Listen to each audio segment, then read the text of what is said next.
members is present, that this meeting has been duly called, and the notice of this meeting has been posted in accordance with Texas Open Meetings Act, Texas Government Code, Chapter 551. Quorum in attendance is David Key, Hector Rivera, Megan Sullivan, Andrew Riddle, Julio Selva, and myself. My name is Vanessa. We will now move on to item number 3, invocation given by Hector Rivera. Please remain standing for the pledge of allegiance. Please bow your heads and pray with me. Almighty God, we come together for the good of the children in our schools. Give us your wisdom as we make decisions that will affect them today and in the years to come. Help us work well together, recognizing that each of us, students, parents, educators, and community members are here because we love children and want what is best for them. We ask for your blessing and your guidance. In your name we pray. Amen. Amen.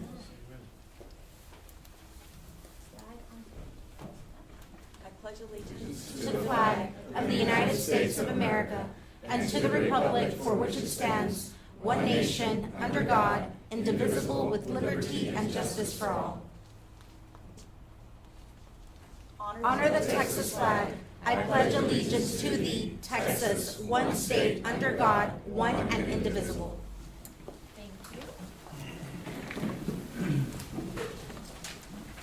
Item number 5, public comments. Do we have any public comments? No, ma'am. Okay. No public comments. Item number 6, mission statement to be read by Ms. Megan Sullivan.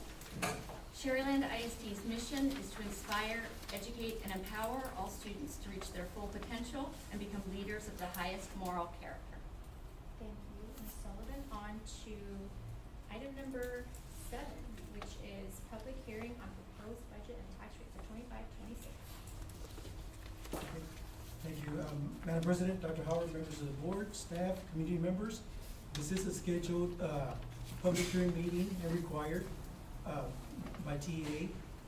Final budget presentation for 2025-2026. The notice of the publication was posted in the Progress Times, and it was on June 13, 2025. Okay. One of the first things I want to start off with is budget assumptions. So there are 3 major budget assumptions used to project revenue. So the first one would be enrollment. So we do meet with the executive director for data services, Mr. Rosinski. So the projected enrollment for next year is 9,875. That's the top right-hand number. From that enrollment, we do project what the membership would be, 9,632. That is the maximum ADA the school district can generate. So from that membership, we apply the 95% attendance rate, and we come up with an ADA of 9,150. So this budget is based on 9,150. That's 150 more students than what we based the current year budget on from last year, from current year. The second assumption is the property values. So these are preliminary values. These are provided by the Hidalgo County Appraisal District. Now these values were as of late May, early June. Please note that certified property values won't be final until July 2025. So the property values that we used were 5,167,292,952. Currently, right now, it shows about a 12.5% increase, but again, these aren't final. We do expect these values to come down after they're certified by the Hidalgo County Appraisal District. When it comes to tax rate, we're keeping the same tax rate that we used this current year of 95.75. So again, one of the key notes here is that once we receive the certified property values, we do go through a TA exercise, and we should see some compression on the M&O tax rate. Right now, the M&O tax rate, we have it at 0.7552, so we should see some compression on it, but again, we won't realize that until the final certified property values are provided. We go through a TA exercise, and they'll let us know what the compression is. So we do expect that to go down a little bit. Okay. Next page. So the board is required to approve the official budget. The official budget consists of 3 different funds: the General Operation Fund, Child Nutrition Program, and the debt service. So here are those funds in the simplest form, what we call by fund. So the first fund, general fund, consists of about 5 different funds. They all start with the 100s, right? So that total general fund is $709,693. We do show a balanced budget with appropriations in the same amount. The second fund, official budget is a 240 child nutrition program, $8,777,800, and again, projected appropriations are the same amount. And then the final official budget is a debt service, $11,163,468. And again, it is in balance with the same appropriations. So the total official budget of $126,950,961. So TEA does require us to submit that budget revenue by major object code. There are three major object codes. The first one would be 5700, our local revenue. So for the general fund, that represents 37,161,840, about a little less than 35% of the budget. That mainly consists of your local taxes, interest income, gain receipts, and miscellaneous items. For the CMP program, Fund 240, the revenue there for local funds is 330,000. That would be your paid meals, your a la carte sales, caterings, and miscellaneous, just a little under over 4%. And then for debt service, 10,180,648, about 91% of the budget coming from taxes and earned interest. When you look at object code 5800, that's your state revenue. So for the GOF, 69,607,228, just a little under 65% of the budget. So that is our foundation funding that we receive from TEA. For CMP, we do receive some commodity funds, 28,500, not even 1%. And then for debt service, we do receive some state funding, 982,820, just a little under 9% of the funding. When you look at your major object code 5900, that is federal revenues. So for general fund, 940,661, that mainly consists of our CHARGE program, and then indirect cost rate, which is generated from the federal grants, just a little under 1%. For CMP, 7,719,300. So that is the federal funding from the USDA department, a little over 95% of the budget. And there is no state funding for that service. So once again, total official revenue budget, 126,950,961. So when it comes to appropriations, TA does require us to submit them again by object code. There are 6 major object codes. So the first one being major object code 6100, payroll costs. So when you're looking at the GOF, about 88,165,443, just a little shy of 82% of our budget is payroll. When you look at CMP, 3,350,000, about 40, just a little less than 42% of it being for payroll. And I'm not going to go through all of them, but I'll point out a couple that I think are important. When you look at the supplies, there are 6,300 for a GOF of 5,485,866, about 5%. But when you look at CMP, 4,249,300, just a little shy of 53%. That would be all your food costs. When you look at object code 6500, debt service, GOF, 658,495, again, a little less than 1%. We do have 2 maintenance tax notes, which I'll refer to in a few slides. And then there is no debt service for CMP, but when you look at our debt service fund, we do have 11,163,468. 100% of it goes to pay debt. That's the only thing that you can use that fund for. So once again, when you look at total expenditures, 126,950,961. TA does require us also to submit the appropriations by major function code. There are over 20. Again, I won't go through all of them, but I'll touch on a few of them. Function 11, instruction for GOF, 58,948,454. So that's about 55% of our appropriations going to strictly instruction. You see that does not apply for CMP or debt service. When you look at food service, function 35, we do have some costs from the GOF, about 50,000. When you look at CMP, most of the appropriations there belong to the food service of one function code 35, 7,782,800. And when you look at debt service, again, we do have some debt in GOF, $658,495. When you look at the debt service itself, all of it goes into one function, $11,163,468.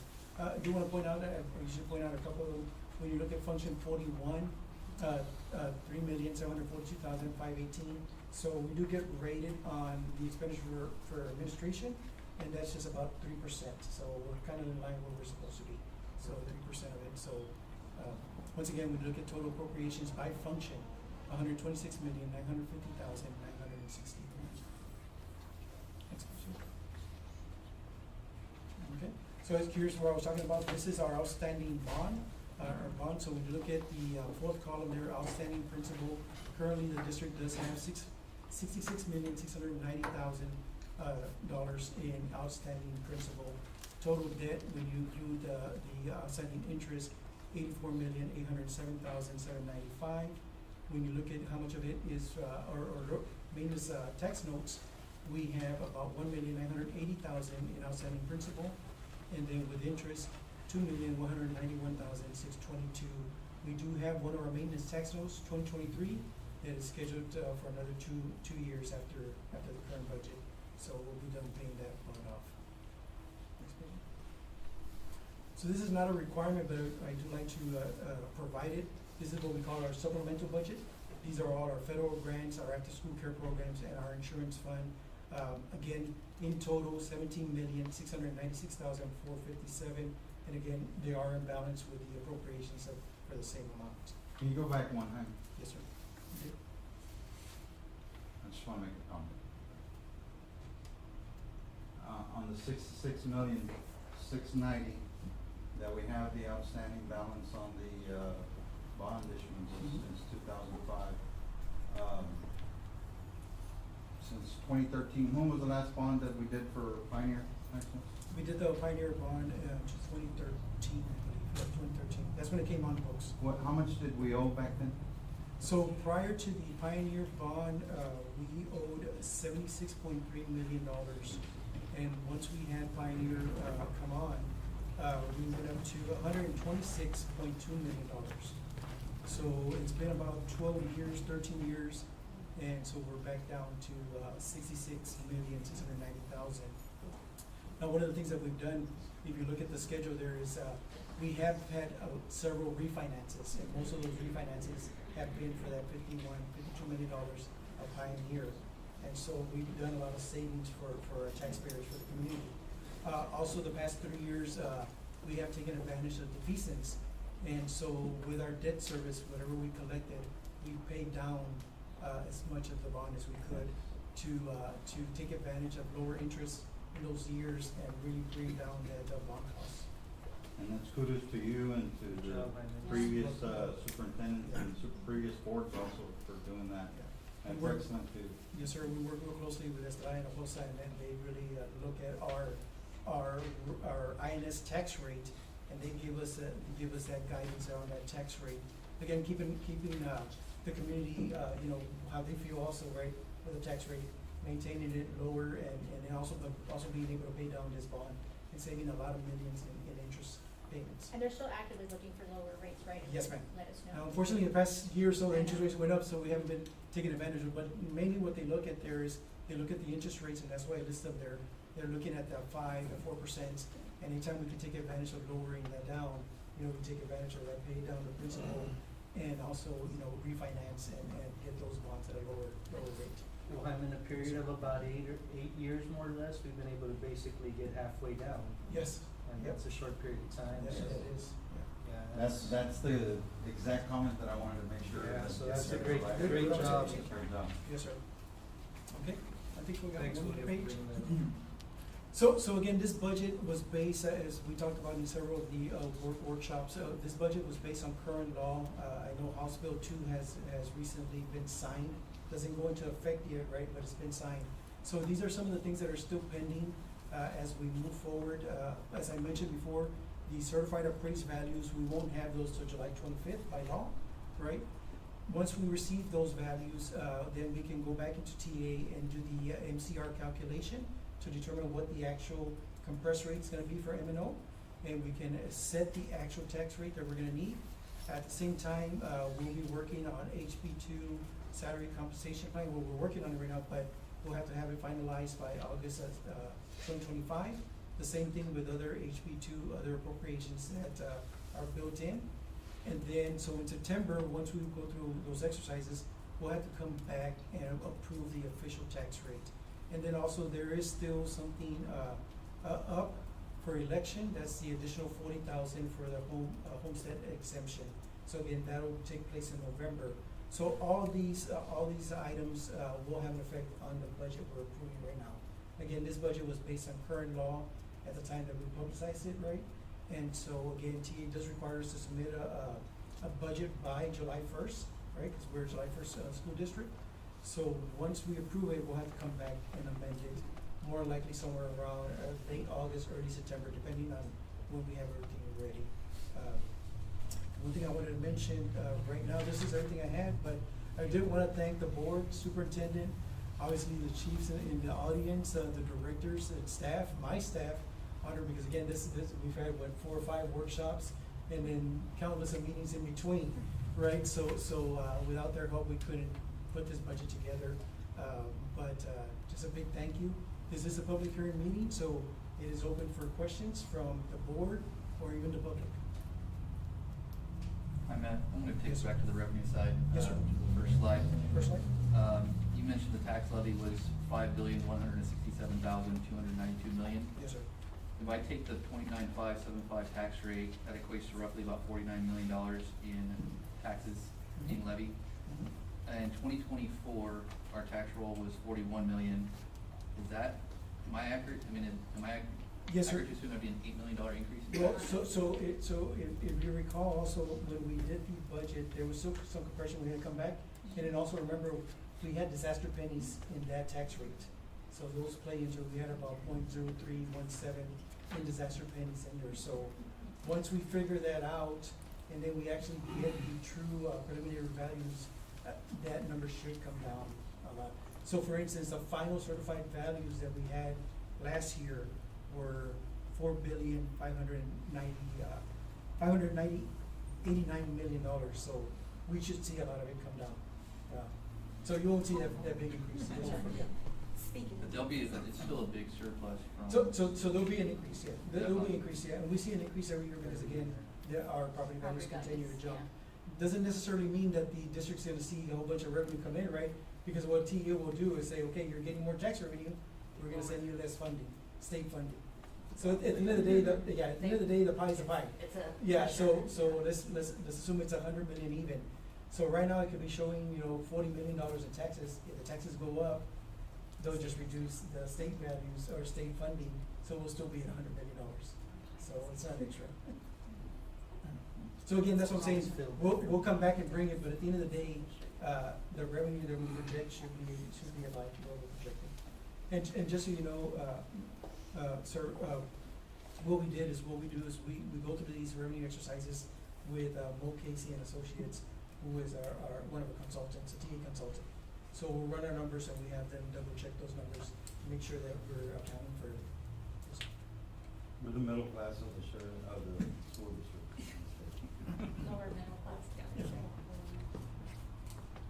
We don't get the help on the housing and the food.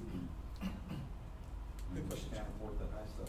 So it's always incredible on how we've been able to work the numbers and survive as good as we have thanks to finance and the board, including the superintendent, of course. So. Yeah, have a wonderful job. Wonderful job. I know it's a lot of hard work, and I say this every year, but you're a plus and a treasure for this district, and I really appreciate the hard work that you and your team have done. Yes, sir. It's a team effort, like I said, we can't do it. Especially, I also forgot to mention HR. When 82% of the budget is HR, can't do it without them. No, I tell everybody, you're only as good as your assistants. Yeah. Yeah. Sir. Any additional questions? One more thing on the revenue, sorry. Yes, sir. You mentioned an increase of roughly 150 students Yes, sir. from year over year last year. Mhm. From 88. 88 years. The average daily attendance. That's not who's enrolled. from the funding standpoint, Fingers Mhm. crossed. were we gonna receive the same allotment we received last year to this year? No, so, We're so, gonna get an extra $55. so it'll be, yes, exactly. So that is not calculated in here, but, what you see here is essentially, yes, this budget, if you just look at straight numbers, when you take the 150 students more, you know, that's additional revenue. So really, the only way the district can really get additional revenue is if that ADA number goes up, right? And so I mentioned 95%, because that's what we've been trending this year, 94, 95%. But if we were to go back to historical, what the district used to do, about 97, 98%, you're talking about a couple $1 million more just with what we have right now. You know, so that attendance rate is really the true movement of revenue. And 95 are conservative. 95 is actually what we're seeing right now, yes, yes, sir. It's accurate for Yeah, now. it's very accurate for now, but it's still lower than what we were pre-COVID. And again, we can say 95% all day, but if the kids don't actually arrive at school and are there for attendance, then we don't meet those numbers. So even within the last 6 weeks of school, we fell into 92, 93%. So it's really a catch-22. We can say it all day long, project it all day long, but it takes everybody. So what we do, Mr. Ritter, is throughout the year, we're monitoring that attendance rate. If I happen to see that we're not even getting close to 95%, then we go back and look at the appropriations, and we actually start, you know, adjusting, saying, you know, we can't, we gotta slow down on the spending if we're not meeting it. So it is very critical.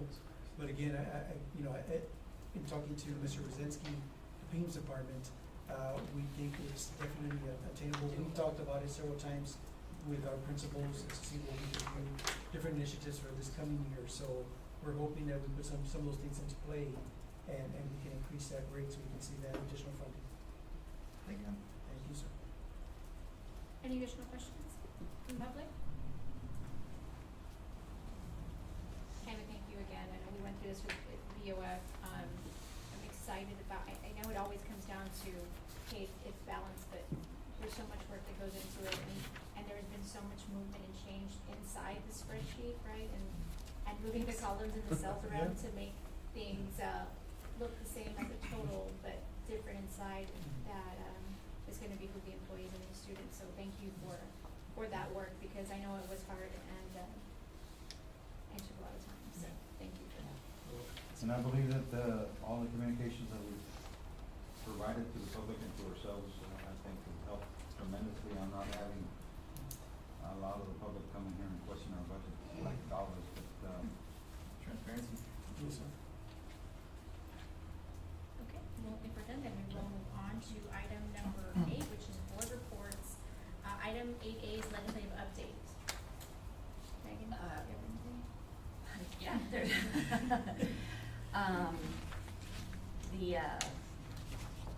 the legislative session just ended and there were, almost 9,000 bills filed. A lot of them having to do with education, and there's a whole lot that passed. About 30% of the state budget is going to public education, which is historic and it's great, but it also includes the state colleges, the junior colleges, it's not just K-12.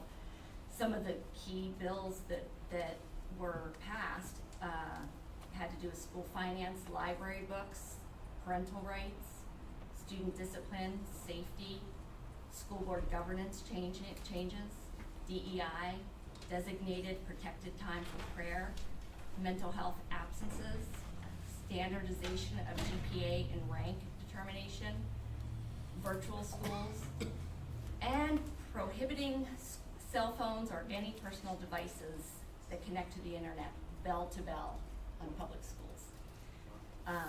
So we're gonna have some changes to our student and staff handbooks, I'm sure. I know, Jaime, really quick, I just wanted you to add some color to something in the legislative update. I know it hasn't been passed yet, but you touched on it briefly about the values and moving from 100 to 140. Would you mind kind of adding some color to that, just for us and for the public to understand what that means when that passes? Yes, definitely. So our taxpayers, our community, they pay on the value of their home, right? Mhm. So right now, for the taxes, for the ISD taxes, right, they say your house is valued at 200,000. Well, right now they have an exemption of 100,000, so they're actually paying taxes on the difference, 100,000, right? So if this bill passes now, same house worth 200,000, now they're gonna get 140,000 in exemption, so they'll only pay taxes on 60,000 value. So they'll apply that to the tax rate. And the state makes up.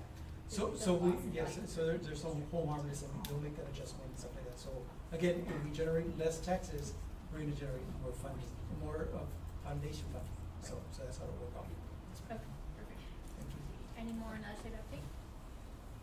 Okay, item B, committee reports. I don't know if any committees met besides BOF.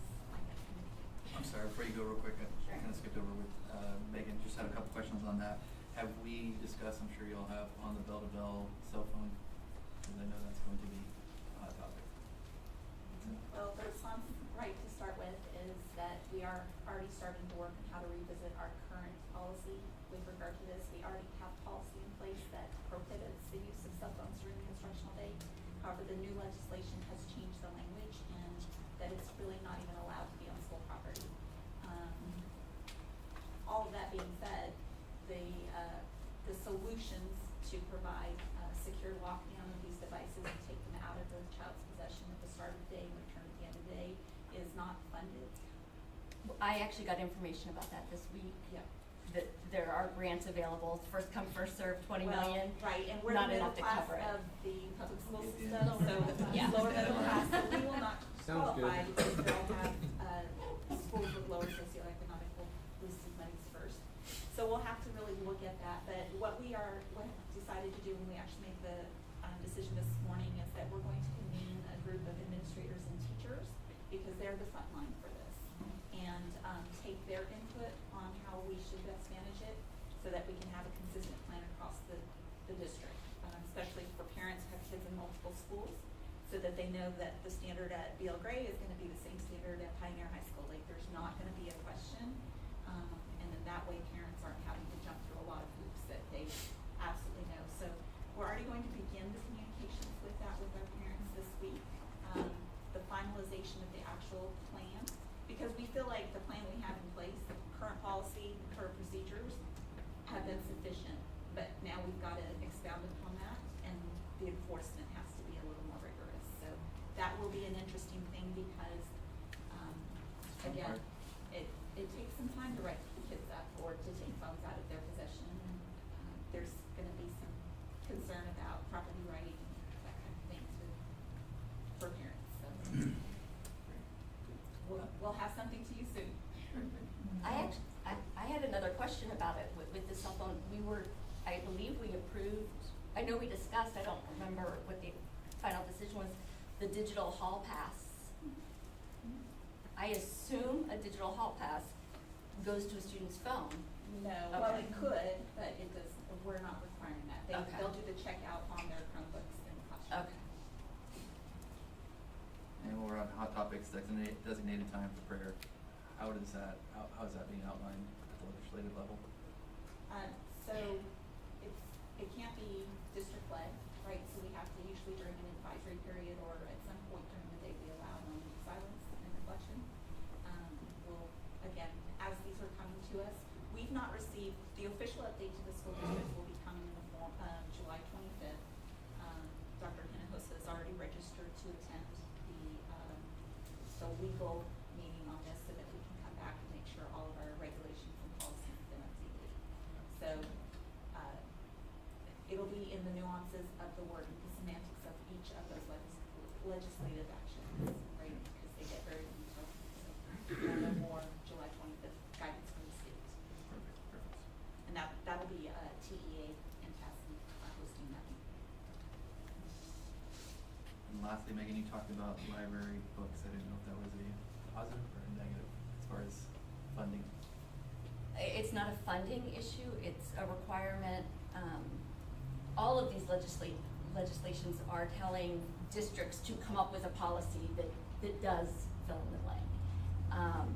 And for this one, it's a requirement to, it's tied in with parental rights. Parents must there must be a portal where parents can see every book a child checks out, and when they return it, they can choose to allow or not allow certain books. Going forward, any book that is going to be added to a library must be board approved, and must be, it's called a record vote, where we individually vote, not as a unanimous. And there must be a committee form that includes parents, staff, and I believe administration, To bring those records. to bring any book to the board to approve. On the bright side, we should get a lot more return books. Okay. And you will be well read. Thank you.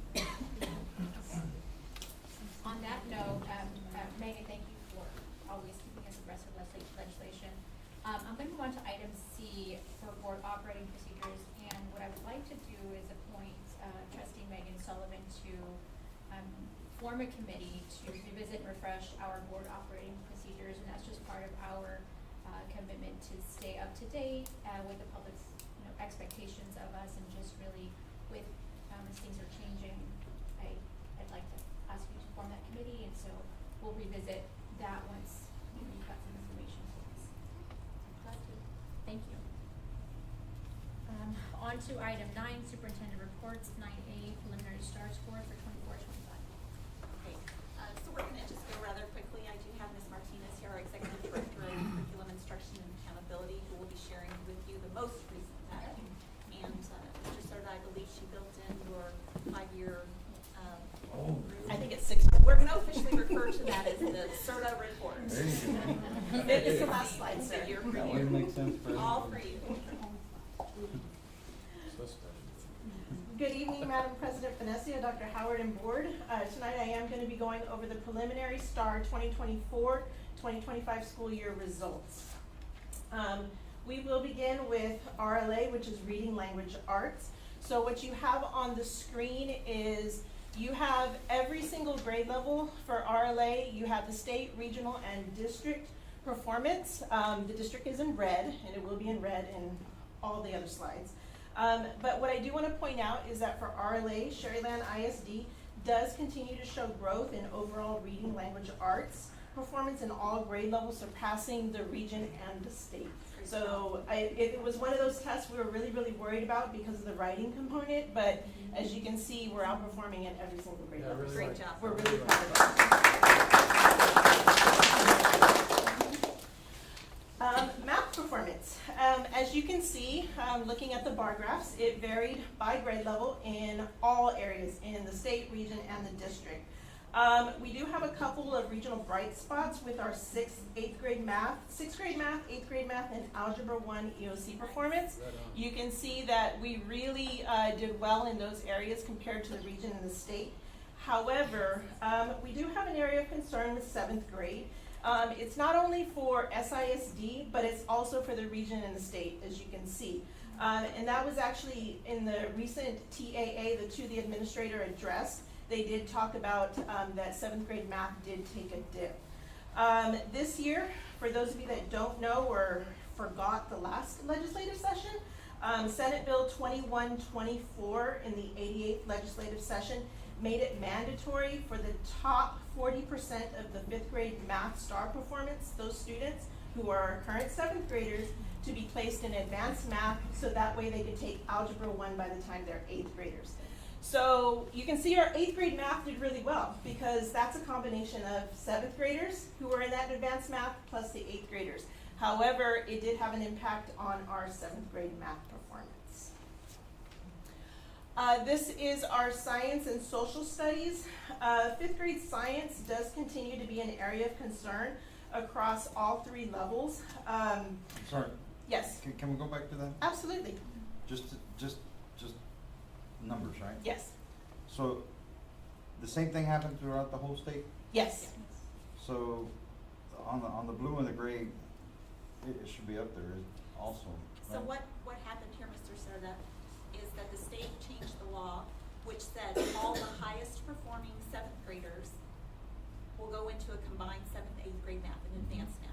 which left seventh grade with, Oh. No high no high performers. Okay. So it drove the numbers way down. Sure. And that's what we saw.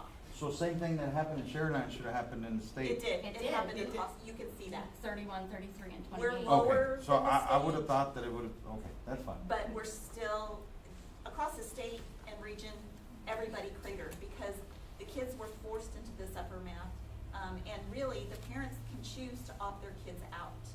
And we may not have, obviously, across the state, region, or district, did our job to educate parents for the pros and cons of leaving their kids in regular seventh grade math versus forcing them on. Sure, and it makes sense, but I'm thinking on the sixth grade and the algebra, being 10 points above the state, I was thinking, okay, We so. should have hoped our seventh grade as well. Yeah. Now, marry this with next year going in, that there will be new TEKS. And so we are very concerned, we're going to do a targeted effort to communicate to parents their option to opt out so that their kids may have a better fighting chance. It's gonna be great, there are gonna be some kids that absolutely should be up in that advanced math because if you don't challenge a kid, they're gonna get squirrely, right? So making sure that they're there, but obviously having high performers in a classroom helps drive up scores for all students. Do you get to see other districts' same eighth grade math performance level based on that, opting into that? The entire state had the same set of rules. The only, Did you see a 23% increase in, like, over region in those other schools as well? No, you can or- see that. We're unique in that. Yeah, that's because our high crazy. performers are really high Yeah, performers. that's amazing, that's a huge That discrepancy. was where I was getting at, is Yeah. that Yeah, I But would have seen. We would have been high anyways. yeah, Just imagine if some of those high kids stayed back, we would have Maybe. baked the 31, 32%. maybe 40, 50 kind of thing, yeah. I was thinking 55, Yeah, 55, 45. 55, Yeah. you know, something in that range. But That's huge. Can I 23. share just real quick, also for the sake of high school, just so you know, the challenge will be, a lot of those high performers will have tested in seventh and eighth grade. So it counts. As EOC, they would have taken their EOC in junior high. Yeah. So even that takes a lot of the high performers out of the High school.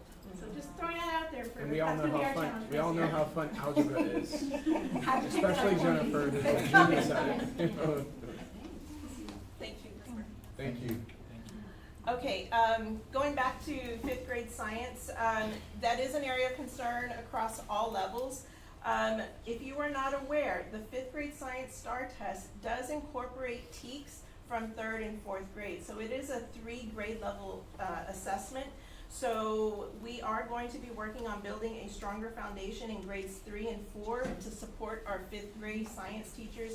That is just a heavily tested grade at the elementary because they do have 3 assessments. Eighth grade social studies, as you can see, it's still an area of concern across all levels. However, we are excited that we did finally add a social studies coordinator in January of this year, so 6 months ago. So we are starting to see improvement with her really focusing on the teaching, the instruction, and how to bundle TEKS. Mr. Keith, Yeah, you I were a was- social studies teacher, I'm you know cheering it up in exactly. my brain. So seventh grade is Texas, right? Yes, sir. And eighth grade becomes U.S. history. U.S. and even U.S. at the 11th grade level. U.S. history, you see, I mean, 70 is better than everybody else, but it's not quite. It was always a difficult thing to teach. They U.S. have to seventh grade. cover so It's a many lot. TEKS. Yeah. It's I think it's deeper than any other subject. More to cover, and so it just makes it really, really difficult. Okay. That looks familiar. So this table here compares Domain 1 scores across the state, region, and district. And just to remind you what Domain 1 means, it's the average of the approaches grade level performance, the meets grade level performance, and the master's grade level performance. So you add all 3 of those percentages together, divide by 3, and that's how you get your Domain 1 score. So I do have the 2024 information there. And then I have the 2025 Domain 1 raw score. So this is information that I pulled off the research portal for the state and for the region, so that way we can see how we compared. Anybody can go in, look at any district, any campus, and see how campuses compared. What I do want to stress and what we are proud of is that we do continue to outperform the state and the region in 16 out of the 20 assessments that are offered, which is 80%. So we are doing really, really well. However, there's still some areas of concern, and areas for early intervention and instructional system improvements. And those areas are 5th grade RLA, math, science, 7th grade RLA and math, and then English 1 and English 2 EOC. So those are part of our areas of focus for the upcoming year, as we work with our campuses and our content coordinators. There's Yeah. a writing component to English 1 and English 2 EOC? Yes, Is that sir. correct? Yes, they actually have two writing components. They have a short constructed response as well as an extended constructed response. Because I have a daughter in high school, and she came home from that, and she said 5 words. She was short of the amount, and that went from a 5 to a 4. And I'm like, oh, come on, Liv, you gotta know the word count. You gotta count it. So, like, the formula was good, like her writing was good, but 5 words short created a discrepancy. So, and that's teachable. It's an easy fix, I think. And so, at least in my mind, it seems like, hey, count your words, guys. You know, come on, there's word count to this thing. So, Well, no, and that's not- a very minimal amount. Yeah, the word count, not necessarily. They are judging it based upon the content, and are you truly answering the prompt and providing that She was supporting told evidence? that. She came home to me, and I'm not an English teacher, so I was like, what? Why didn't you count? And parents can actually see their students' ECRs and SCRs by logging in and taking a look at the student responses. Okay. You can see exactly what they wrote. We did send out a Sky Alert with the instructions on how to access it through Okay. Skyward. You just click on the little link next to your child's name, and it will take you to their portal that has all their And information. English 2 is junior? Sophomore. Sophomore, okay. Mhm. Thank you. The next slide, this is getting to the start of Mr. Sedada's graphical data. This is our 5-year longitudinal comparison. If we go back to 2019, that's when we were at our peak performance. Then 2020, we all know what happened. 2021, that was the year of optional stars. So that's why you see that huge dip. And we only had a 77% participation rate that year. And then STAR 2022 was, we're back to normal, we're back in session. And then the state decided, you know what, STAR 1.0 wasn't good enough, we now need 2.0. So you can see how we are doing in STAR 2.0. There is, some progress, but there's still lots of work for us to do and to gain. Here is a graphical representation of our performance since 2019. The first blue line, the big thick one, that is COVID, and then the second one that happens between 23 and 2022, that is the change from 1.0 to 2.0. And that struggle with the RLA is pretty consistent across the state from what I've heard. Yeah, and there were increases across the state in RLA. This is just our performance. Our goal is to get to a domain 1 score of a 60, because the 60 equates to an A. Thank you for doing this, because Yeah. really comparing ourselves to the state, I've always seen the same thing over and over. It's always the previous slides that we always see. We're above the region, we're above the state. Mhm. But we have never basically look at ourselves to see how we're doing. I'm just gonna title this the Mr. Sedada Well, slide. thank you. Well, I needed it too, so I'll take a piece of So the key. just line And the graphs. idea is for all of us to be on the same page and understand exactly what we're doing here. When you're Comparing ourselves. Yeah, you gotta compete against yourself. when you're- Yeah, we're exactly. competing against ourselves. When you're the top guy, but you can't get any lower than just competing against yourself. I'm used to it going the other way, but But- going back to me this way is freaking me out, and it doesn't look pretty. But I know it's fixable. Yeah. Because we have a fantastic group of people that can fix it. So do you see the STAR 1.0 in 2019, those scores, is that attainable with the STAR 2.0, or have they just complicated things like they did with their Apples math? and oranges. It's Yeah. two That's what I've completely, heard. the teaks are different, the testing everything. methodology is different, we're now in a digital world, like, it will never be like that again. STAR 1.0 for all subjects was primarily multiple choice. The only writing component was in English 1 and in English 2. And then here comes STAR 2.0, not just the multiple choice, but now we have hotspots. We have text responses in all subjects. We have inline choice. So it really does become, and we have writing, I forgot to mention, we have the short constructed response, not only in English, but as well as in biology and US history as well.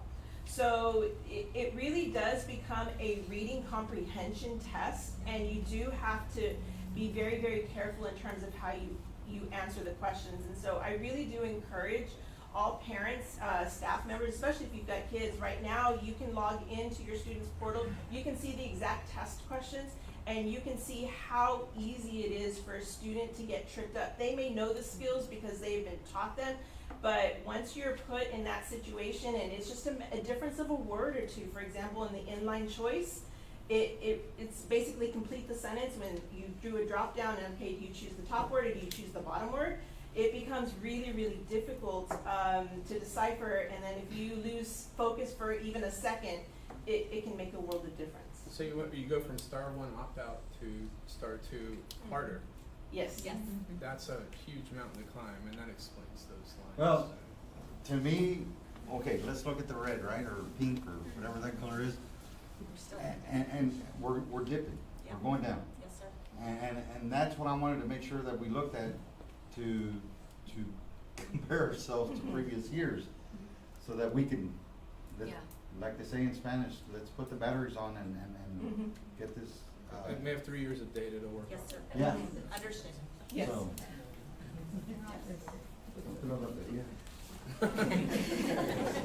What?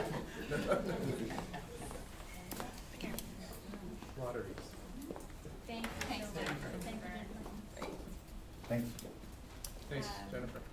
Okay, so now we are at 9B HB2.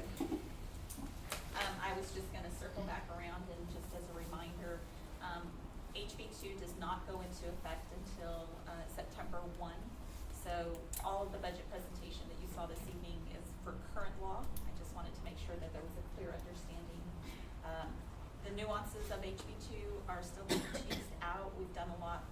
We'll talk to you a little bit later on in this meeting with regard to employee compensation. But there are some other caveats for increased monies that will be coming to the district, but not in a linear line. And that is for CTE, special education, and early childhood education. And so as we become a little more adept and understand how we're gonna get our hands on that money, we'll be bringing that back to you. But in most of those cases, it's gonna require that we start school, the kids enroll, and then we qualify. And it will be based entirely on enrollments in those programs, and so obviously, and then it will not necessarily be earmarked for pay, or it may only be earmarked, like the early child, some of it's earmarked for actual materials. CTE has some that's gonna be earmarked for actual facility improvements, but again, for our district, lower middle class, it does not look like huge money, so I don't want anybody to be waiting in the wings thinking that we're going to get a windfall. It was barely operational in what we're seeing, so I'll have some more detailed numbers. Again, we're waiting for the official direction from TEA and the state, CASB, to give us appropriate guidance on our implementation. We've already started in HB2, though, specific to HB2, but in addition to all legislative action, implementation plan.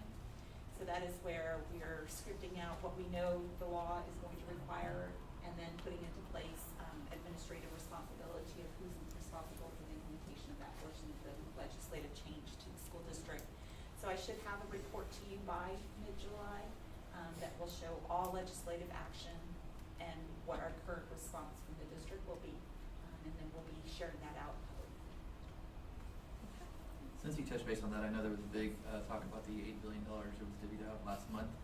I wanted to clarify that it was divvied out, but it came with designations and they were referred to as buckets. And the state decided this bucket is going to, certain percentages are used for this bucket and that bucket. Yeah, I guess I just wanted to clarify that it wasn't a free-for-all check written to the. No, I didn't get that email, but yeah, it's definitely none of it.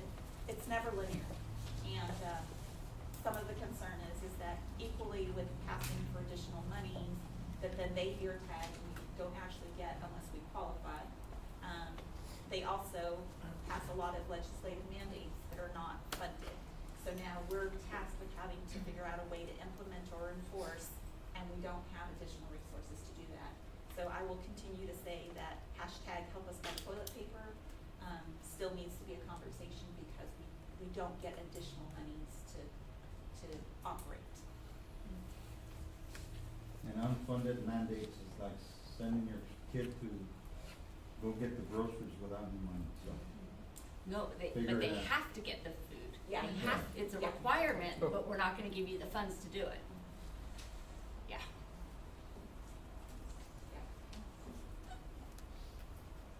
Okay, super fun.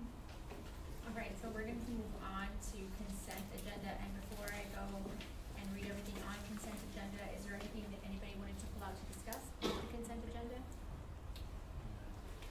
No? Andrew, Megan? Well, since you asked. That's what I'm here for. Yeah, I'm Tell me. still a little bit confused on the tax collection report. In 2024, it reads that we had 41 million. Okay, well, let me pull it out Sorry. first, and then, Okay. which one is it? So item B? Yes. Okay, so we'll pull out item B, and then we'll come back and circle to discuss that in just a second. So first, let me move through, item 10 consent agenda, 10A, May 2025 month-end bills, 10C, May 2025 financial reports, D, May 2025 investment reports, E, final budget amendments 25-26, F, previous meeting minutes, F1, special call meeting, May 12, 2025, F2, regular board meeting, May 19, 2025, G, approval to renew RFP 2115, Vector College Board of Services, H, approval to renew RFP 212241, physical therapy services, I, approval to renew RFP 2022-23-01, student athletic and accident insurance, J, approval to award RFP 242530 to technology supplies and equipment, K, approval to renew interlocal agreement with City of Mission for 6 education resource officers for fiscal year 25-26, L, approval of interlocal agreement with South Texas College and Sharyland Advanced Academic Academy, M, approval of interlocal agreement between City of Mission and Sharyland ISD for pool use for school year 2025-26, and item N, approval to purchase branching mines and success package using a cooperative approved vendor. I will now entertain a motion for consent agenda as well. I move we accept the consent agenda. Okay, I have got a motion by Ms. Megan Sullivan, Second. second by Mr. Hector Rivera. Any further discussion? All those in favor signify by saying aye. Aye. All opposed, same sign. Motion passes 7-0. Now we can discuss item 10B, May 2025 tax collection report. Sure, I'm gonna put you on the spot real Yes, sir. quick. Go ahead. Okay, so looking at this 2024 tax roll, it says our tax levy was $41,429,675. Yes, sir. That was based off of a total taxes that were collected or budgeted to collect in 2024. For 2025, we have $5,167,292,000 estimated to be collected on. So that 0.9575 tax rate. Yes, sir, so when you break up the tax rate, when you look at the INS tax rate from current year, right, the current tax rate for the current year was 0.1703, right? Because remember, because of the disaster pennies, what we did is we took the disaster pennies from the INS tax rate, we moved them up to the M&O. That was a one-time deal only, right? So this year, we revert back to the 0.2023 tax rate. So our tax rate actually goes up, right? And then plus what you're using is instead of 4.5 billion, we're using right now preliminary values of $5.1 billion. So you have a higher tax rate and a higher preliminary number for values, and that's how we're calculating out the tax rate. So it's safe to say that 0.9575 figure is fairly accurate as a tax rate? Yeah, that is correct, sir. Okay. But I guess what I was saying a little while ago is, we know that all that is gonna change once the compression comes in. We'll come back and figure it out, and then once we have the actual certified values, then what we do is we meet with Estela and Osa again, and we look to see, okay, what is now the tax rate that we wanna look at, how much do we owe, and we adjust that. That's why we're gonna come back to the board with a tax rate in September that we'll officially adopt. Once So we for have- budget purposes today, assuming that 5.1 and that total taxes out there and that tax rate of 0.95 is accurate, Yes, sir, exactly. that would bring in $49,476,830. That'd be an increase of roughly $8 million. Yes, sir. Now, I know somebody mentioned that that's not exactly, No. okay, that's where I'm lost. It won't be, because once the certified values come in, they're going to, so right now, the certified values are showing $1 billion more than we would actually get from the actual. Keep in mind, there's a lot of protests out there. Yeah, that's when I was bringing the delinquencies, the delinquent pays also are Yeah. So, fairly and large. those hit us too, so, the reality is that we have to approve a budget, because of our fiscal year, and we have always and will continue to always bring an amendment back once we get certified values. So, this is the norm, we have to We know go it's completely on assumptions and not actuals until we get certified values. Yes, sir, and I think another thing also, the homestead exemption kicked into that, Yeah. because again, we approved it last year, and then we came back and adjusted it, let's say, the 40,000 went into effect this. I guess I've got to see the actual Yeah. one come out too. Yes, sir. Yeah. So, yeah, as much as I would love to say an increase to the budget, no. And if it's gonna be, I would Well- love the 80 million. And what Jaime was saying before, as our local funds increase, State state funds drop. decreases. So- They don't let Our us pie- keep Our pie that. doesn't get bigger. Yeah. It's just split up in It's different just- percentages. Yeah. That's great. The more money that we Less. bring in, the less they get. Yeah. Thank you. Okay, so we will need to take action on 10B, May 25th tax collection report. I will now entertain a motion. Make a motion to approve. Okay, Sorry. got a motion by Andrew, I've got a second by Julio Seta. Any further discussion? Just a comment, Andrew, thanks for bringing that up. Like, you do it consistently and appreciate it, and I think delinquencies are the key. Sounds like it. Yeah, it's good, thank you for doing that. All those in favor signify by saying aye. Aye. All opposed, same sign. Motion passes 7-0. Item 11, we will be splitting our closed session into two different sessions. In our first session, closed session 11, I'm going to go through some items that we will discuss, which is 11A, Personnel Matters, Texas Government Code 551.074, A1 Resignations, A2 Employment of Personnel, A2A, consider superintendent's recommendations regarding employment and contract status of administrative professional personnel. 2B, delegate hiring authority to superintendent for contractual personnel. A3, discussion of employee, public officer, and or board member. A4, deliberation regarding the appointment, employment, evaluation, reassignment duties, discipline, and or dismissal or proposed termination of a district employee, public officer, or employee pursuant to Texas Government Code 551.074. I will now entertain a motion to go into closed session. Second. Okay, I've got a motion by Megan Sullivan and a second by Priscilla. Any further discussion? So you're just pulling C from? Well, no, and then also The second. BD. Okay. We'll do that in a second. C and those in the second, okay. Correct. So, I'm sorry, all those in favor signify by saying aye. Aye. Aye. All opposed, same sign. Motion passes 7-0. We will now go into executive session, part 1 at 6:59 p.m. We will be back. Thank you.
4A, discussion possible action on closed meeting items.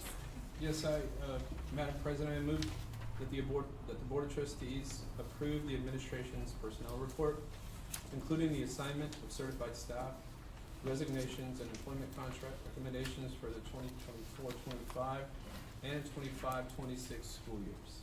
I have a motion by Mr. David Key, Second. second by Mr. Julio Cerda. Any further discussion? All in favor signify by saying aye. Aye. All opposed, same sign. Motion passes 7-0. Yes, second motion, I move to delegate hiring authority to Superintendent Dr. Howard for contractual personnel. Okay, I've got a motion by Mr. David Key, Second. second by Hector Rivera. Any further discussion? All those in favor signify by saying aye. Aye. All opposed, same sign. Motion passes 7-0. Madam President, if we could take a moment Sure. to introduce some of the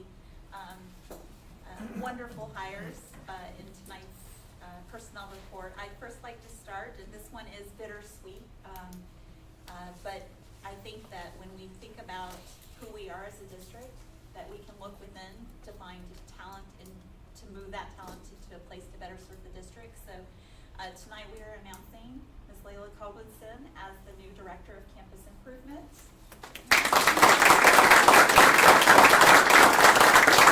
She has served our district as a teacher, an assistant principal, a principal, and now as a director at the service center. We gave her every option to change her mind, but she still said yes, so we're excited about that.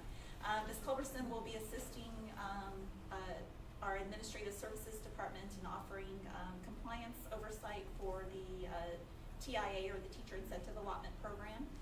She will also be supporting with professional development, implementation of initiatives at the district level, at the campus level, and then also just providing some student support as well. So she just put on a really big hat, and so we're very grateful for you, Ms. Culberson. Thank you. Thank Absolutely. you. I know, congratulations. I know Wernicke will never be the same without you in that leadership, and you'll be missed. But thank you for stepping up to take this position. So Speak. congratulations. Congratulations, absolutely, wonderful job at Wernicke. You've been there for a while. She opened it 18 Yes. years ago. How many? 18. My God. We should change the name and let us know. Is that a motion? Or is it- No. Wait, you're the only one that's done I was just kidding. I was just You're kidding. gonna have to talk to the Wernicke's about it. I was just. Don't listen to them. And then I'm also very excited to announce Mr. George, I'm drawing a blank. Gonzalez. I almost called you Salinas, but it's because I'm looking at somebody else. George, if you would stand up. And he actually goes by JL. JL. Yeah, JL. So Mr. Gonzalez is joining us as our new Director of Safety and Security. We are very excited. He has an extensive history in law enforcement and most recently with Border Patrol. He is a proud father of Sherryland ISD student and a proud husband of a Sherryland ISD wife. And so we are excited to have you joining our team. Mr. Gonzalez will also be serving in our Administrative Services Department with Dr. Hinojosa. Safety will continue to look very different here in the district, and we have been so impressed with his connections, with already established connections with law enforcement, and his awareness and his comprehension of what the new safety requirements for school districts look like in the future, and so we are excited to have you joining our team. Both of these positions will transition to the service center at the return from our break, and so we are very excited. But as officially tonight, we will be making those public announcements. The next position, thank you. We are also, though they're not with us in meeting tonight, would like to introduce our new Director of Accountability in our Curriculum and Instruction Department. This gentleman is Mr. Sebastian Bouquet, and he is coming to us also from La Jolla ISD, having had extensive experience with not only content work, but also in testing and accountability. I can't understate what that actually means, because at the end of the day, it's all of the performance data for the school district. also his extensive data analyst background is going to serve us well. So we're really excited that he is joining our team. And then I would also like to introduce our newest assistant principal with us tonight. We will be hiring two. The first one is Mr. Alejandro Carranza, not related to any Carranza, but he will be working at Pioneer. So, Mr. Carranza. So I have this little thing where I interview people, but it's actually they've been through one or two interviews and then they come meet with me. And I can tell you that I just felt such a connection with the educator heart that this gentleman carries with him, his passion for students, especially for migrant students, bilingual students, and students at risk. I think that he really has a place to be able to serve them from a genuine experience, and so I'm grateful for that. So congratulations, Mr. Carranza. You're welcome. And then not present tonight, I don't think, is Mr. Abel Salinas. He will be joining us as well as an assistant principal at Pioneer High School. And then to announce that Mr. Andres Benitez is transferring to Sherry High School. So he is the newest assistant principal there, but not in experience. But he is really excited to, one, be in the same feeder pattern as his children, but also to be able to contribute to the campus. And so we're really excited to announce that change as well. And then the last but not least is we would like to formally announce another principal change in our district. Ms. Dianata Montes has been named as our coordinator of intervention for the district, and so she will be relinquishing her duties at the campus, and we will be in the process of making sure that all of the teams are notified and everybody will get to be a part of the hiring profile building process so that our next generation of leaders, as we bring them in, meet the expectation of the communities they serve.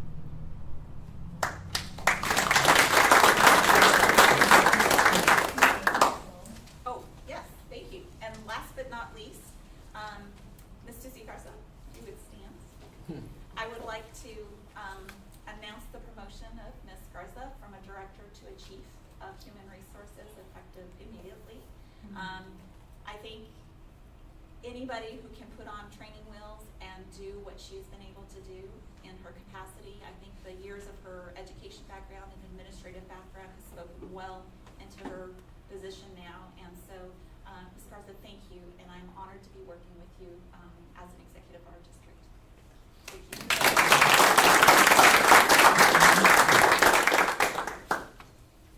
Okay, if that is all our introductions, congratulations to everybody. We're going to move on into item 13 business. 13A, discussion and consideration to approve to amend 25-26 compensation plan and salary increases.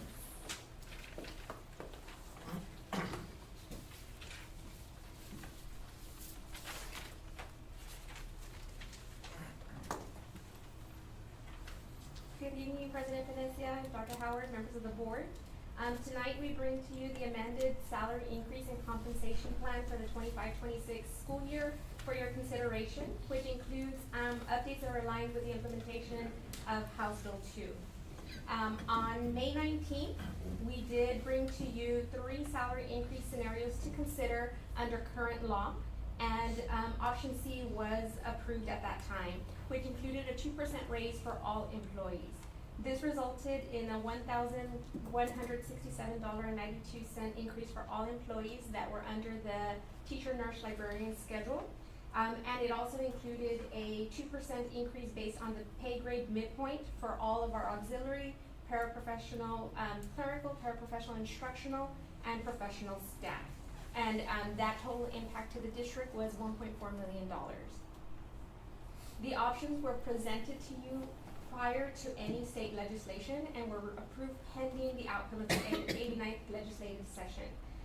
With the recent passage of House Bill 2, we're here today to present 2 updated options to amend our previously approved salary increases for our staff. So I'm going to go over the 2 options in detail. Option D, do you have the slides? Yes, ma'am.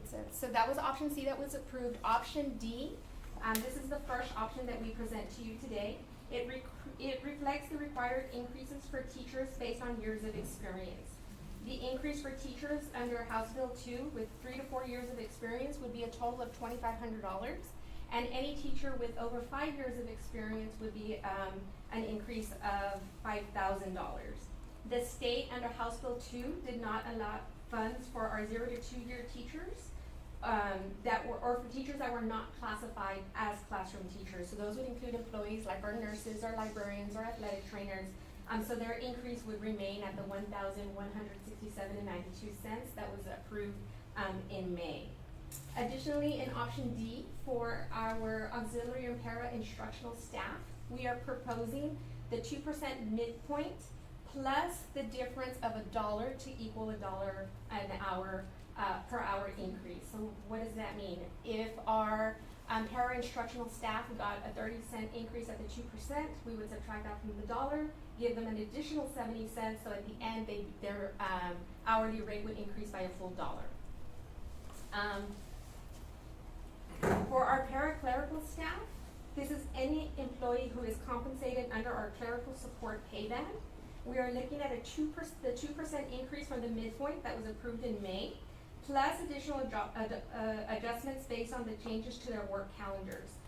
This year, most of our clerical staff will now be working less days in the coming school year. We adjusted their calendars, but we held them harmless and we kept them whole, meaning that their annual salary did not change, so that automatically provided an increase in their hourly amount. And that was for most of our paraclerical staff. Professionals, again, any employee under the administrative professional pay band would remain with the 2% midpoint that was approved in May. Again, House Bill 2 specifically stated that administrative or professional staff would not be included in any of the increase scenarios or any of the allotment provided under House Bill 2. Option D is a financial impact for the district of $4.34 million. Our second option that we're excited to present to you is option E. Option E, I think, is a robust option, which provides similar increases for teachers as in option D, with the only difference being that as a district, we would offer an increase for our teachers with 0 to 2 years of experience and any employee under the teacher nurse librarian matrix. So our nurses or librarians or athletic trainers, they would be included in this increase. So our 0 to 2 year teachers, we are proposing that their total increase would be $1,500, and our employees who fall under that same pay scale would be treated as if they were a teacher. So if I have an athletic trainer that has 5 years of experience or more, they would get the $5,000. If I have a nurse that has 4 years, they would get the $2,500. For our para-instructional staff, this option includes the 2% from the midpoint plus an equity adjustment based on 4% of their midpoint pay grade. And we also did a position reclassification on this pay band, and it was a completely restructure of the pay band by updating the minimum, the midpoint, and the maximum pay rate to match current market values from neighboring districts. Maybe you can go to the next slide real quick. So an example of this is our instructional pay grade. If you look at you can kind of see on pay grade 2, the slightly shaded gray. If we look at the midpoint, it was at 1520. We took 4% of that, and that's equaled 1588. And then we took that midpoint, and we established the new rate for our minimum and our maximum rate. We did this across all 5 pay bands for the instructional staff. In addition to that, if you can go back to the next slide.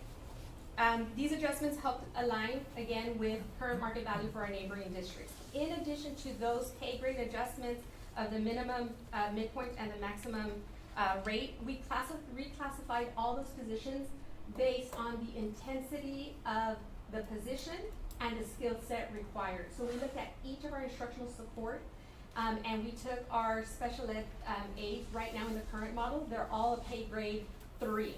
So we looked at those aides and we said, okay, an inclusion aide versus a life skills aide. And we kind of, we started looking and seeing what is the job responsibility, what is the skill set, what are we asking, and we completely reclassified those positions. Then we went a step further. And we took every single one of those employees. We have 158 staff members under the instructional support band.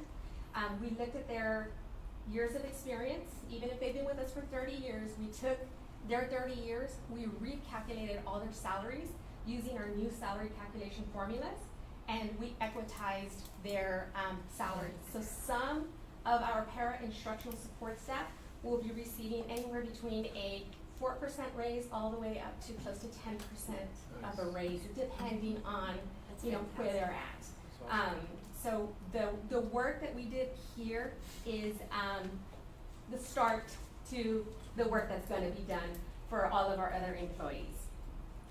And then again, as in option D for our paraclerical staff, we're looking at the 2% increase from the midpoint plus additional adjustments based on the changes to their work calendar. And again, our professionals remain the same, just the 2% midpoint that you all approved in May, because HB2 did not provide any allocated funds for professionals. And the impact on option E is $4.49 million.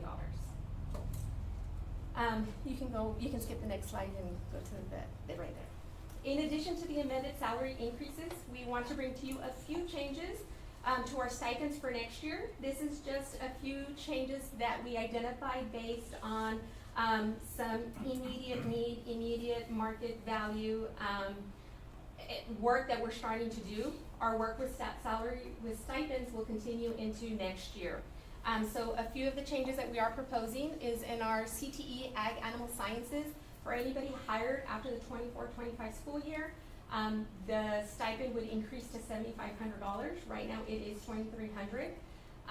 In addition, we are doing a CTE Ag Barn Manager in lieu of the grandfather days. So currently, if you remember from our board workshop, a lot of our employees do have additional days as part of their contract or their stipend, and we are grandfathering those in so that we can start the work on having very competitive stipends.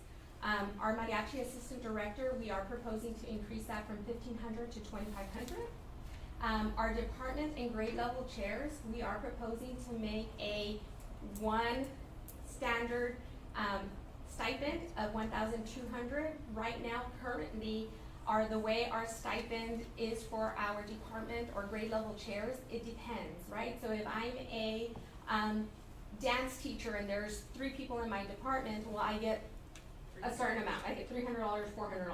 If I am a science department chair and I have 10 people in my department, well, then I get $800. So it just depends how many people are in that department. The work is the same. The meetings are the same. What we're asking them to do is the same, so we're asking for this to be a standard stipend of $1,200. And then finally, the last change is our additional days. Employees employed prior to the 25-26 school year, they're currently employed with us, we are grandfathering those additional days, and it varies based on what their daily rate is. We are taking a snapshot of that daily rate and we're locking it in. As long as they remain employed with the district in the same capacity, they will continue to get that amount. And again, the reason we are doing this is because next year the real work starts when we look at our stipends, we look at market value, and we make those competitive without having to add additional days to be a little more attractive to a candidate.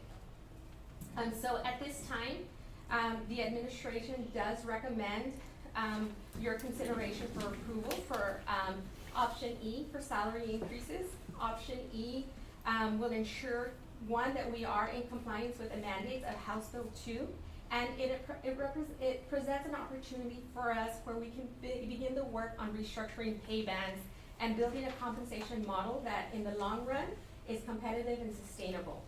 And then I wanted to say that I know in working with Dr. Howard, option E is a rare occasion that we can be able to do this work. I've never seen it in 19 years. In 1 year. To go in and comprehensively, not just give the increase, but then also do the work to equitize and reclassify all at once. This would be monumental.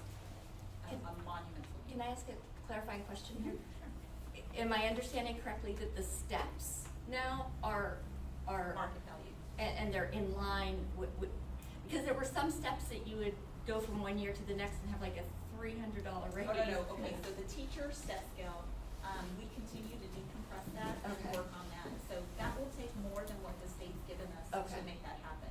I've already started the work. We did last year, we did decompress yours 0 to 8. Okay. Now there's some compression at the far end with people over 25 years, that will need to be addressed. We'll come back again and ask for that next year possibly. Okay. But, with regard to recommendation E, this is putting the pay bands, for instructional aides to market value for our region. Yeah, the paraprofessional pay, that's, I'm really pleased to hear about that change, particularly with the special ed life skills, aides, the Yes, and the responsibilities that they carry are And tremendous. one of the things that was very important to us was to be able to take it a step further and do the equitation, Yeah. because we had employees coming from, that's another district that had 9 years of experience. We have a current staff member that has 9 years of experience, and the new one is making Yeah. more money because we have not done that work. Yeah. So being able to do that for them, the staff that is the closest to our students, Mhm. is, it's something that, we would like to look forward to. And along with what Megan said, 100% support what she's saying, that para-instructional equitization, and because they're not all the same, those who know. And so it's wonderful, but to clarify for anybody that wants to know what's going on with the misunderstanding between a 2% raise that we were pushing for, regardless of the state's help. And then it was after that 2% that we were given, regardless of what the state did, that the state then threw this in. And then you see E come in.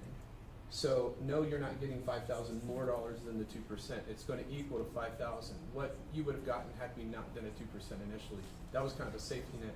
But then you look at the equitization piece for paraprofessionals, the very valuable pairs that we have in this district, and like you said, you don't see that happen. So this is a magical point. It's similar to the bond that we pushed 4 or 5 years ago.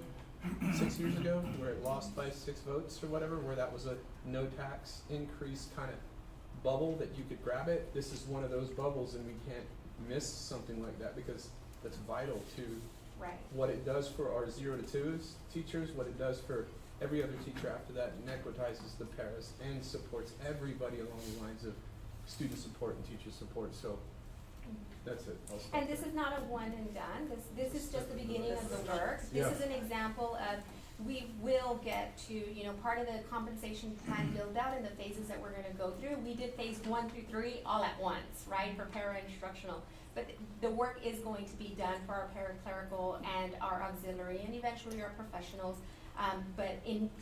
To have that opportunity and that window of, okay, we can do this, when we saw the numbers and say, okay, this is a possibility, like, let's pause, let's go do the numbers, like, can we make it a reality? And Jaime didn't have a heart attack, so. No, he did not. You guys said it was coming, so to see it actually a real possibility right now, where we're gonna actually vote on this thing, I'm excited about our district and excited about our employees too. Well, when- With that being said, I'd like to make a motion. Okay, yeah, we can have some discussion after the motion. I've got a motion by Second. Megan Sullivan. I'll And I've clarify, got- my motion is to, Option D. discuss and vote, or Want to approve option E. approve E, sorry, option option E. E. Okay, so I've got a motion to approve option E Second for by option Ms. E. Megan Sullivan. I've got a second by Mr. David Keith. Do we have any further discussion? No, I think everybody said what I was gonna say. Well, But you I'm have glad, I'm numbers. excited, I'm very excited for everybody, so, especially because there's other industries that pay a lot more than some of our clerical staff, and I'm excited for them too. Yeah, this is tedious work. Thank you for taking the time to, dive in and take a deep look into it. So I think we're taking a step in the right direction. Yes, I couldn't have done it with my HR team, like, I had them, all, within, I think 4 hours, we recalculated 160, salaries, so pulled files, looked at their years of experience, we wanted to make this happen for them, so we're excited. On your motion, can we include the stipend changes as well? Okay. Is that not an That's- option? That's a compensation plan. It's so it part of the doesn't have to be compensation cash. plan, Yeah. so it's not separate, but I do wanna say, you're taking like the window of opportunity to do the equitization math, I know it's hard, I've been listening to the work, I think that you're doing the work so that we can be like the best version of ourselves, the most sustainable version of ourselves. Competitive salaries is what we ask you for, teacher retention and employee retention, and I think this being all encompassing to not only include our educators, but include all of our staff, is nothing short of monumental, and taking this window of opportunity, so, and having positions that are now gonna be in support of TIA and doing that for our educators, and a position, to take our safety to the next level. I think we're doing a lot of growing up and, really just solidifying. I just wanna compliment you, your team, and Dr. Howard, it's a lot of work that you guys have done, it's encompassing so much, and, I'm really excited about this, so. That being said, I have got a motion by Ms. Megan Sullivan and a second by Mr. David Keith to amend the 25-26 compensation plan and salary increases to, presented option E. Any further discussion? All those in favor signify by saying aye. Aye. All opposed, same sign. Motion passes. Madam President, before we move off of this topic, I would appreciate Mr. Newton to please stand. Mr. Newton is a paraprofessional in our 18+ program at Pioneer High School. He's also been a faithful member of my staff advisory, and the manifestation of this work has been directly from some of the feedback that I've received in our staff advisory. To be able to make sure that we stay lockstep, that we move all of our employees together at the same time. So Mr. Newton, the team, I see you back there, Yep. stand. I have two more. Yes, thank you. Introduce yourself. I'm Jennifer Staley. I'm also in the life skills unit. Been here for 3 years. Thank you. I'm Rebecca Lopez. I've been with the district for going on 9. So on behalf of the district and obviously now the school board, please know that you matter and your work is significant, and we will continue to keep you guys at the forefront of what we do when we make decisions with finances. I honor you tonight. Thank you. Great job. I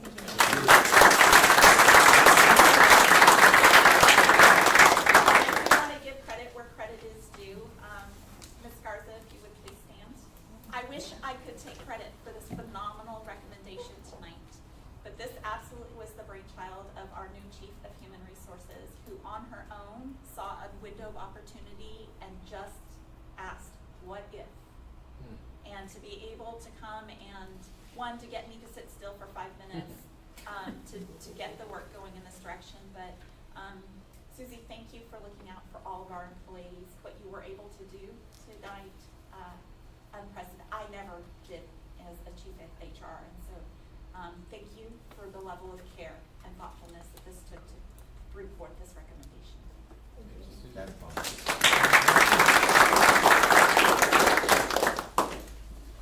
Comment for Susie, because I can't say anything about somebody in private that I wouldn't say in public. I called you a grinder, like somebody that worked hard to get where they are right now in the Sharyland ISD School District. Congratulations on your promotion tonight, and thank you so much for the hard work that you and the staff of the special ed and all of that you put together this package. I'm really excited about it. I think it's so neat that it's awesome. So congratulations for all of it. Thank you. Okay, we're gonna move on to item 13B, discussion and consideration to approve the 2025-26 school year annual budget. Madam President, as just presented in the public hearing meeting for the 2025-2026 budget, we are recommending that the board approve the general operating fund, child nutrition program fund, and the debt service fund total official budget in the amount of $126,950,961. I'll make a motion to approve. Okay, I've got a motion by Julio Cela to. I will second the motion. Okay, and a second by Hector Rivera to approve the 25-26 school year annual budget. Any further discussion? All those in favor signify by saying aye. Aye. All opposed, same sign. Motion passes 7-0. Thank you very much. Mr. Orte. Oh, I'm sorry, 6-0. Mr. Orte. Oh, I've been saying 7. 6-0. I've been writing 7-0 myself. Thank you. Sorry about that. All of it. Dr. Okay. Mo's here in spirit. Yes, he is. Thank you again, Megan, for all of your work. On to item 13B, discussion and consideration to approve CASB policy update 125. Madam President, the administration provided you a red line document to show the possible changes with impacts to BDAA, officers and officials, duties and requirements of the board officers, BDB. This board internal organization committees, BDF, board internal organization advisory committee, EI local for academic achievement, FDE local for admissions, and FEC local for attendance. This was an update provided to the district in March this year. May. This update came in May. And so we are recommending as presented in attachment A and attachment B, the notes that were provided for our local policy updates. Okay. Mr. President, I'll make a motion. Okay, I've got a motion by Mr. Hector Rivera for I'll second CASB that. policy update, and I've got a second by Mr. Andrew Riddle. Any further discussion? All those in favor signify by saying aye. All opposed, same sign. Motion passes 6-0. 13D, discussion and consideration to approve to opt out of allowing homeschool athletic participation. Madam President, oh, go ahead. Did you want? No, you go ahead. Good evening, Oh, ladies and gentlemen, our athletic director, Mr. Good evening, Madam President, Dr. Howard, School Board, and Administrators. I am here just to mention the one of the newest legislative acts that passed last year. This was known as House Bill 547, and this deals with homeschool participation. Last year, the option to allow homeschoolers to participate, not just in athletics, but in all extracurricular activities, lied in the hands of the superintendent of every district. It's pretty much the same.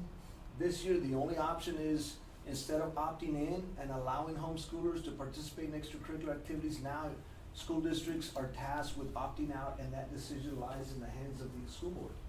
So just, we heard about this a couple of weeks ago at our Texas High School Athletic Directors Association, and most, if not all, of the administrators at the conference kind of felt the same way. You know, in the fact that some of the concerns that were mentioned were the lack of ADA money that these homeschoolers would not bring to the district, following strict guidelines as far as grading, the 8-hour rule.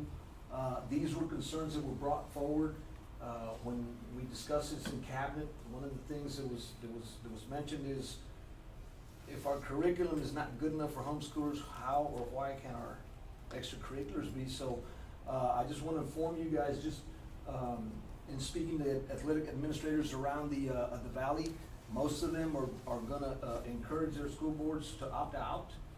Okay, now if a student that lives in a district is trying to gain access to extracurricular activities, and the district that they live in does not allow that, then they have the right or the option to go to a nearby district that does.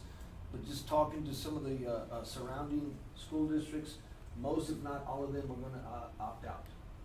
So I just wanted to inform you guys about this, and then entertain any questions that anybody may have. I was just at a TASB conference this last few days, and I went to the one in Fort Worth, so it's a lot of North Texas districts, and there was not a single district there planning to not opt out. The thinking was what you were saying.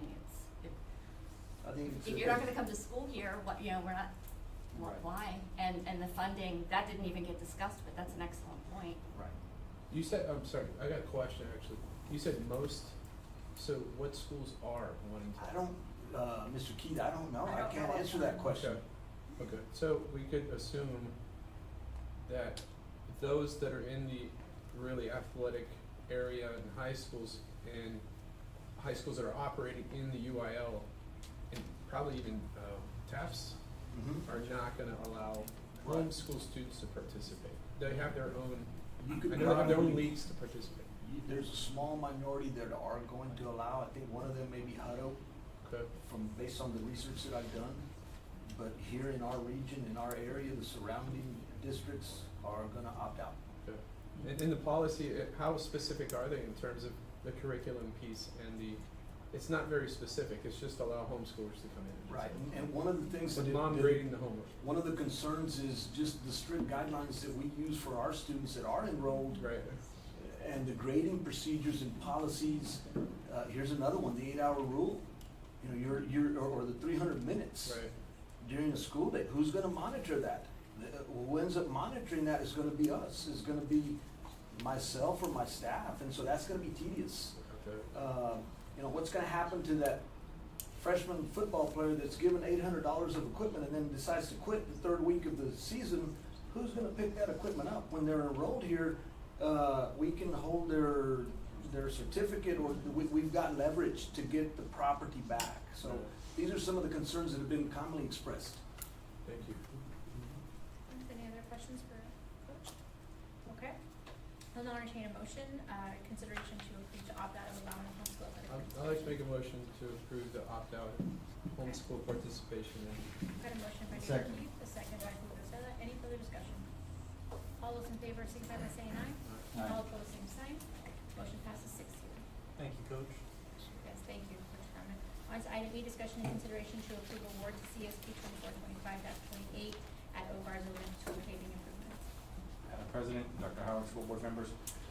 So this proposal is for paving improvement at Eau Garza Elementary. A notice inviting bids was published in the Monitor newspaper on May 24th and May 25th.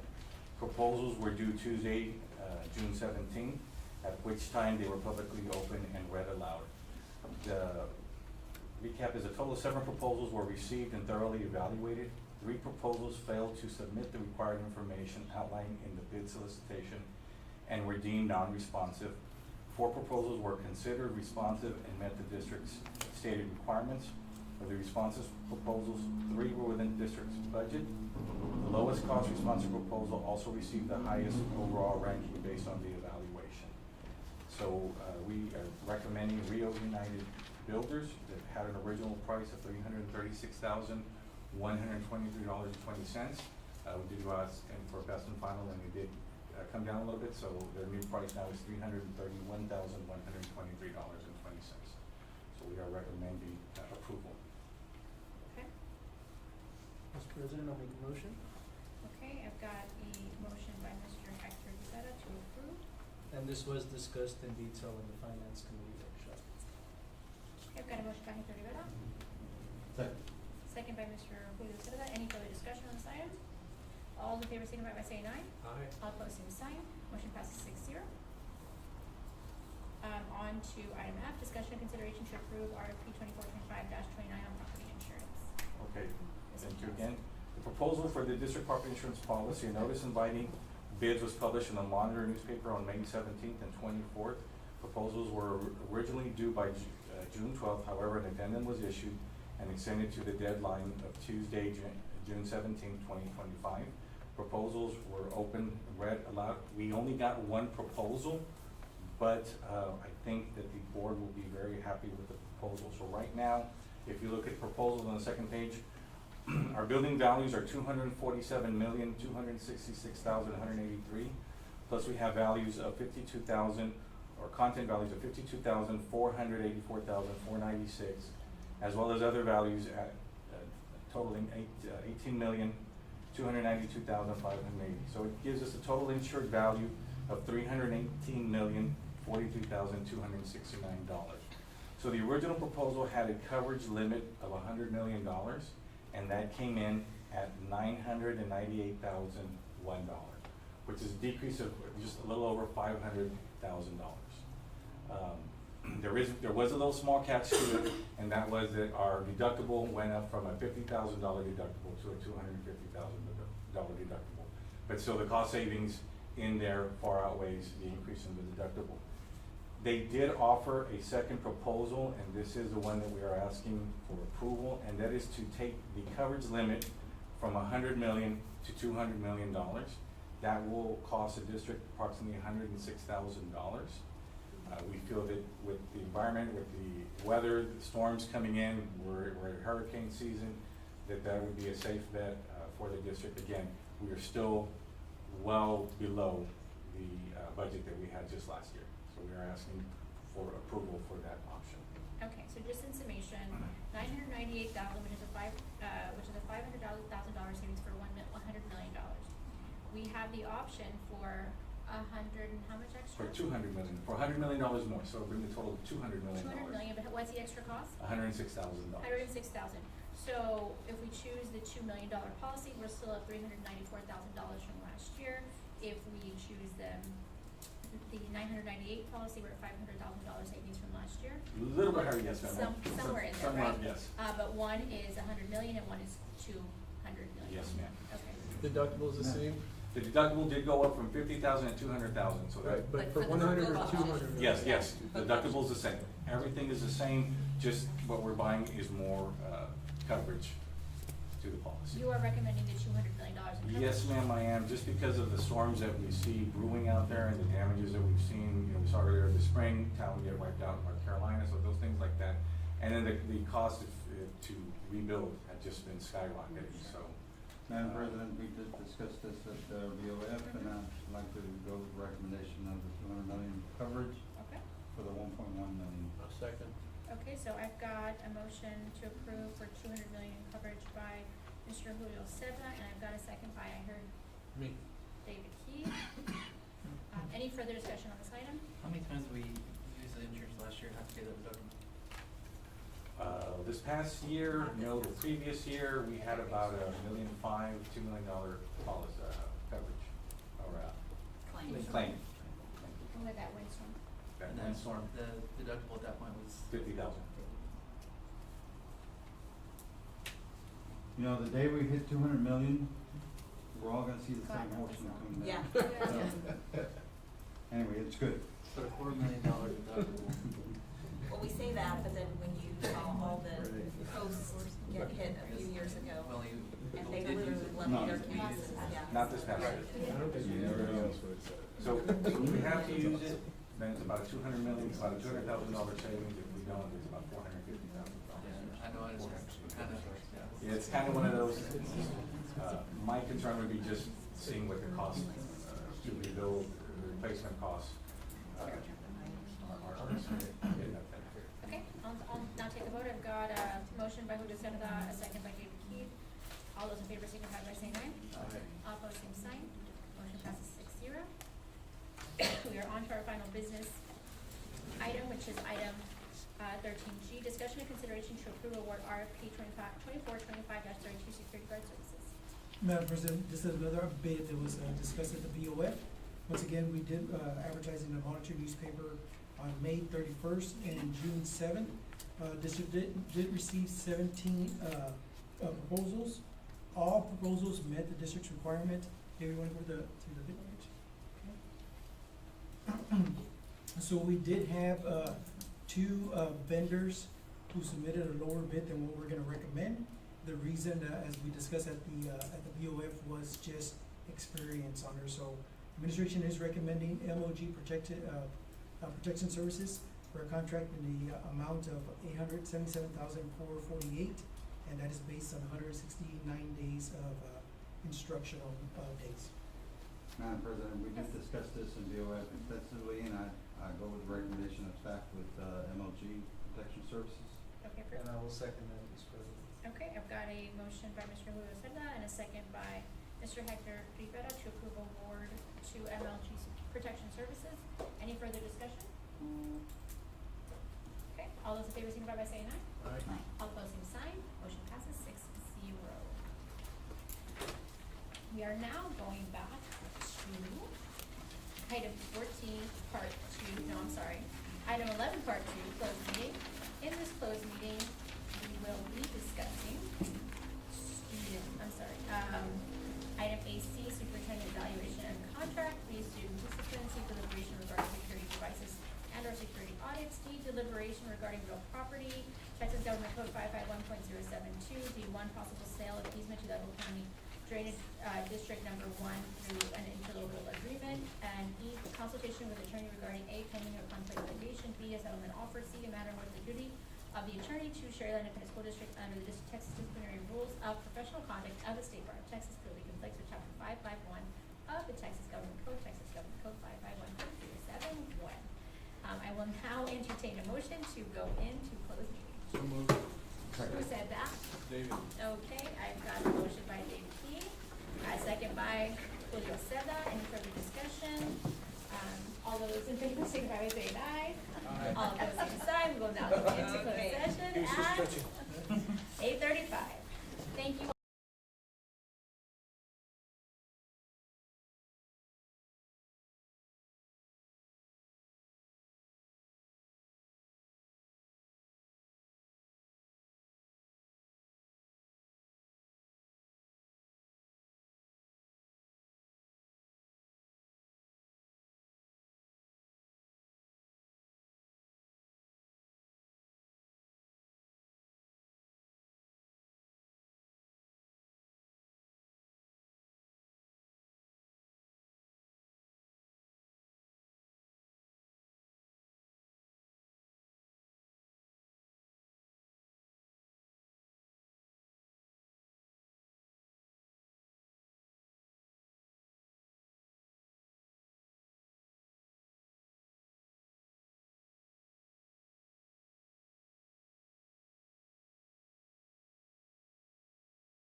Praise God. David, Hector, we are back in open session. And, oh, waiting for Mr. Grant. Sure. Item 11A to C, superintendent evaluation and contract. The motion will be to approve the evaluation with revisions as discussed in executive session and authorize board president, board vice president, and trustee Sullivan to review evaluation with superintendent. Mr. President, I'll make a motion to approve as stated by Mr. Gray. Second. I have got a motion by Hector Rivera and a second by David Keith. Any further discussion? All those in favor, signify by saying aye. Oh, yeah. All opposed, same sign. Motion passes 6-0. Y'all don't be too vocal. And then we have item 11, is it D? Oh, I'm losing my place here. 11D1, possible sale of easement to Dow County Drainage District Number 1 through an interlocal agreement. And the motion will be to authorize the superintendent to engage an appraiser and negotiate easement terms for the district. So moved. Second. I've got a motion by Julio Zeta and a second by Hector Rivera. Any further discussion? All those in favor, signify by saying aye. Aye. All opposed, same sign. Motion passes 6-0. It is now time for adjournment. I will now accept a motion to adjourn the meeting. So moved. I've got a motion by Julio Zeta, Second? second by David Keith. Any further discussion? No one wants to stay any later? Okay, perfect. All those in favor, signify by saying aye. Aye. All Aye. opposed, same sign. Motion passes 6-0. This meeting is adjourned Wait, who did- at who did it say aye? 10:37 PM. This is a record.